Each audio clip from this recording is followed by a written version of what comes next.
mon sentiment il est génial.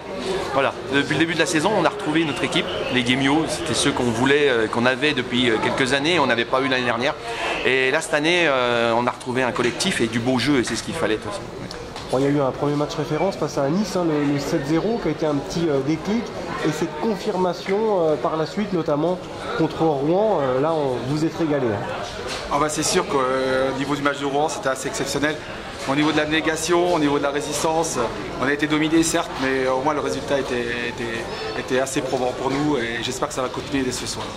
Bon, le jeu est assez séduisant, ça y est, là, il y a un bon buteur, il y a Josh Gratton, il y a McDonough, etc.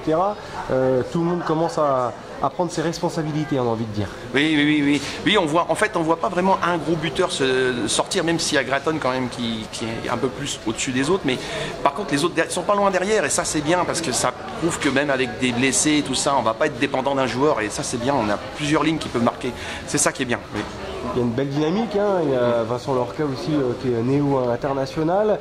Bref, est-ce que vous voyez les Guémiots aller loin cette saison?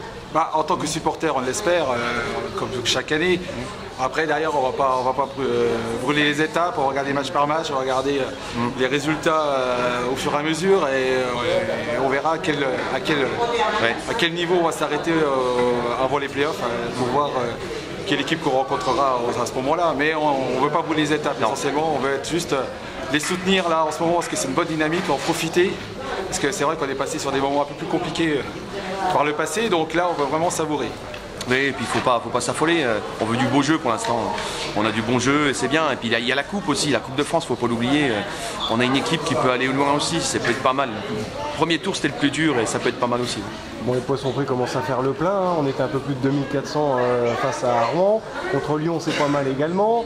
Et il y aura ce derby tant attendu face à Mulhouse. Qu'est-ce que ça vous inspire par rapport au premier match en Alsace? C'est toujours tendu, hein, ça a toujours été, hein, ça fait des années. Hein, moi, depuis des années que je viens au hockey, j'ai toujours connu contre Mulhouse, c'est toujours chaud. Et ça a pas redescendu en fait, hein, ça faisait 5 ans qu'ils n'étaient pas revenus en Ligue Magnus. Et là, ça va être chaud patate. Ouais, c'est une ambiance particulière, forcément le derby. Hein. Bah, c'est sûr que pour nous, on n'a pas l'habitude d'avoir du monde vraiment qui viennent à Poissons-Pré. Là, on va vraiment essayer de nous donner plus pour essayer que ce ne soit pas eux qui fassent en fin de compte la loi chez nous et donc on va tout faire pour qu'on se fasse respecter dans les tribunes. Ça risque d'être assourdissant. Ça a été tendu en Alsace, hein, avec notamment ces 2-3 supporters à la fin qui ont pénétré sur la glace, c'est ça à Mulhouse? Oui, c'est ça, parce qu'en fait ils voulaient pas que nos joueurs viennent, nos joueurs venaient fêter le match, fêter la victoire et ils n'ont pas voulu. Bon après ils sont chez eux, match.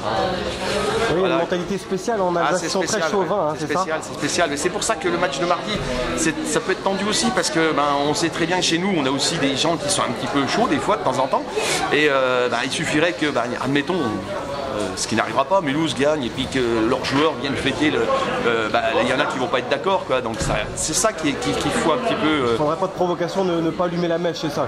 Voilà, mais bon, normalement il n'y a jamais de problème hein, dans les tribunes, hein. Les bagarres c'est sur la glace. Et il y a eu cette fameuse affiche avec Mulhouse qui vient chez les paysans, c'est ça, il y a un peu de provoque, un peu de trash talking, c'est pas très méchant, mais bon, c'est de la provoque, c'est ça. Pas du tout, on a eu le cas il y a quelques années, lorsqu'on s'est déplacé en Alsace où au niveau du col de Bussan, ils avaient mis déjà une affiche, bon, d'habitude. On avait une belle banderole qu'on était des consanguins, par exemple. Voilà, donc c'est vraiment pas nouveau.